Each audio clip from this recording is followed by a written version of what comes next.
जय सद्गुरुदेव भगवान की। बड़ी प्रसन्नता का विषय है कि कई लोग मुझसे पूछते हैं, तब मैं उन्हें सद्गुरुदेव का दिया हुआ आशीर्वाद ही बताता हूँ। सद्गुरुदेव ने भगवान बताते थे कि काहे विधि करूँ उपासना। थोड़ा सा मैं आपको सद्गुरुदेव के बारे में बताता हूँ। सद्गुरुदेव ने ये शरीर धारण किया, उसके पीछे बहुत बड़ा रहस्य छिपा हुआ है। उन्होंने जो कुछ हमें बताया उपासना के बारे में, वह मैं आज आपको बताता हूँ। उपासना का अर्थ होता है नज़दीक आना, इतना नज़दीक कि उसके अंदर उतर जाना, जिसे आप सद्गुरु मानते हैं। और कहा भी गया है कि जो सद्गुरुदेव आदेश दें उसे तुरंत कर डालें। उसमें आप लोगों का ही निहित छिपा होता है। विस्मृत कर देना अपने आप को, भूल जाना अपने स्वत्व को, अपने आप को भूल जाने की क्रिया को ही उपासना कहते हैं। और ये भूलने का भाव, एकाकार हो जाने का भाव प्रेम के द्वारा ही संभव है। प्रेम के द्वारा ही जीने और मरने का सलीका आता है। प्रेम के द्वारा ही मर मिटने की उपासना संभव हो पाती है।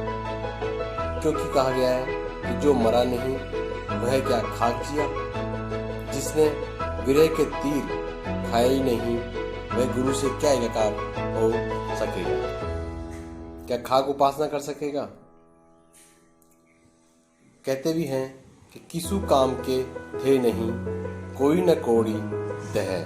ये अपनी जो दह है वह किसी काम की नहीं थी, इसका कोई मूल्य भी नहीं था। लेकिन सद्गुरुदेव कृपा करी वही अमोलक दह है। जब सद्गुरुदेव कृपा हो गई तो यही अपना शरीर, ये दह अमोलक हो गई, अमूल्य हो गई। सद्गुरु मेरा सूरमा, करे शब्द की चोट, मारे गोला प्रेम का, डहे भरम का कोट। ध्यान रखें, सद्गुरु शब्दी तीर है, कियो तन मन छेद। बेदर्दी समझे नहीं, विरही पावे भेद। इतनी अच्छी बात सद्गुरुदेव ने बताई हमें, और ये मुझे न तक छू गई थी, इसलिए मैं बात याद रह गई। प्रेम एक दहकता हुआ अंगारा है जिस पर मोह की राख पड़ी हुई है या पड़ गई है। सद्गुरु उस पर फूंक मारता है, राख उड़ जाती है और नीचे से उपासना का अंगार चमकता हुआ निकल आता है। क्या कृपा है सद्गुरुदेव की, वो भी श्रावण का महीना। भोलेनाथ शिवपन तंत्र मंत्र ज्ञान दिया। ऐसे प्रभु को मैं प्रणाम करता हूँ। इसलिए तो खाली प्रार्थना से कुछ भी होना नहीं है। कोरी आंख मूंद लेने से उपासना में सफलता प्राप्त हो ही नहीं सकती। इसके लिए जरूरी है गुरु के पास जाने की, उनकी उठी बाहों में अपने आप को समा लेना। तभी आनंद के अंकुर फूटेंगे, तभी उपासना का राजपथ प्राप्त तुम्हें होगा, और तभी तुम प्रभु से एकाकार होने की क्रिया संपन्न कर सकोगे। सद्गुरुदेव का ही आशीर्वाद है जो हमें आज ये वाक्य कहने के लिए मजबूर होने पड़ रहे हैं। और ये वाक्य वो हैं जो ब्रह्म वाक्य हैं, मेरे सद्गुरुदेव को कहे हुए। गुरुदेव के लिए एक छोटा सा और मैं बताता हूँ आपको। मैं जो सद्गुरुदेव के बारे में जानता हूँ उसके लिए बता रहा हूँ। गुरु कहे सो कीजिए, करे सो कीजिए नहीं, चरणदास की सीख सुन यही राख मन माही।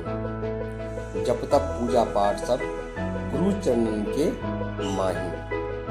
निष्दिन गुरु सेवा करे फिर उपासना काई। का तपस्या उपासना योग यज्ञ अरुदान। चरणदास जो कहते सभी थोते जान। गुरु ही जप तप ध्यान है, गुरु ही मोक्ष निर्वाण। चरणदास गुरु नाम के नाही उपासन ज्ञान। हमें कुछ भी ज्ञान नहीं है, हम कुछ भी नहीं जानते हैं, बस केवल गुरुदेव, हमने आपको देखा है, हमने आपको चलते हुए देखा है, खाते हुए देखा है, आशीर्वाद देते हुए देखा है और हमें आपका आशीर्वाद प्राप्त हुआ है, तो हमारी यह जीवन, यह ध्येय हमारी अमूल्य हो ही गई है। और सदगुरुदेव से मैं यही प्रार्थना करूंगा बार बार कि सदगुरुदेव हमें बताएं कि हम किस प्रकार से उपासना करें ताकि हम भवसागर से पार हो जाए। कहते भी हैं कि एक प्रकार से देखा जाए तो पहली बार ऋषि ने एक छोटे से गागर में पूरे सागर को भरने का सफल प्रयास कर दिया है। एक छोटा सा बहुत ही अच्छा दोहा गुरुदेव ने बताया था, परमं पवित्रम पूर्णम परेशम ज्ञानम वदेवम भवतम भवेशम आत्मानुभूतिम भक्त विदेहम पश्यो उपासनात् प्रणमाम वै सिंधु। सदगुरुदेव ने बताया था और इस श्लोक के पीछे बहुत ही उपनिषद का श्लोक है, उसने संपूर्ण उपासना निचोड़ के इस श्लोक में भर दी है।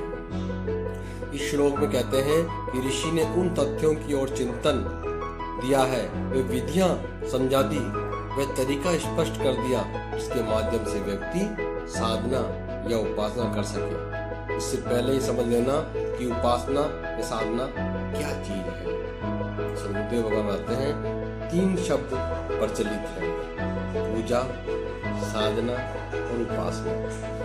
पूजा का तात्पर्य तो हमारे पूज्य हैं, जो माननीय हैं, जो वंदनीय हैं, उनको सम्मान देने की क्रिया पूजा कहलाती है। और हम किसी भी तरीके से उनका वंदन, उनकी अभ्यर्थना कर सकते हैं। उनको बुलाकर, उनको बिठाकर, उनको स्नान कराकर, स्वच्छ सुंदर वस्त्र पहनाकर, कुमकुम चंदन अक्षत लगाकर, पुष्पों का हार पहनाकर, अगरबत्ती लगाकर और जो कुछ अभ्यर्थना करते हैं वह पूजा होती है। हम ये स्पष्ट करते हैं कि जिनकी हम आराधना, जिनका हम चिंतन, जिनका हम विचार कर रहे हैं और जिनकी हम श्रेष्ठ, हम वे पूज्य हैं, हमसे श्रेष्ठ हैं, उनको हम सम्मान देना हमारा कर्तव्य और धर्म है। इस प्रकार सम्मान देने की क्रिया को पूजा कहा जाता है। पूजा में कोई भावना या भाव नहीं होता है, ये तो मन की एक अभिव्यक्ति होती है। पूजा में किसी प्रकार की याचना और इच्छा भी नहीं होती है। पूजा इसलिए नहीं की जाती कि जो कुछ प्राप्त हो, कुछ प्राप्त करने के लिए पूजा का विधान है ही नहीं। पूजा तो अपने पिता की भी की जा सकती है और अपनी माता की भी की जा सकती है, आने वाले मेहमान की भी की जा सकती है, ब्राह्मण या योग्य व्यक्ति की भी पूजा की जा सकती है, पितृ या देवताओं की भी पूजा की जा सकती है। जिसके प्रति हमारा पूज्य भाव है उसको हम आदर या सम्मान देते हैं, उनको सम्मान देने की अभिव्यक्ति देने का नाम पूजा कहलाती है। और ये सही भी है। साधना एक बिल्कुल अलग चिंतन है। साधना का तात्पर्य है कि सन्नद्ध हो जाना, तैयार हो जाना, स्पष्ट हो जाना। साधना का तात्पर्य है कि मैं प्राप्त करने के लिए सभी प्रकार से सक्षम हूँ, तैयार हूँ, मैं प्राप्त करना चाहता हूँ और ये भाव मन में ले लेता है, वे साधना पथ पर पहला पद अपना रख लेता है। जिसको भी प्राप्त करने की इच्छा या आकांक्षा रखते हैं उसके प्रति तीव्र वेग से बढ़ने की क्रिया को साधना कहा जाता है।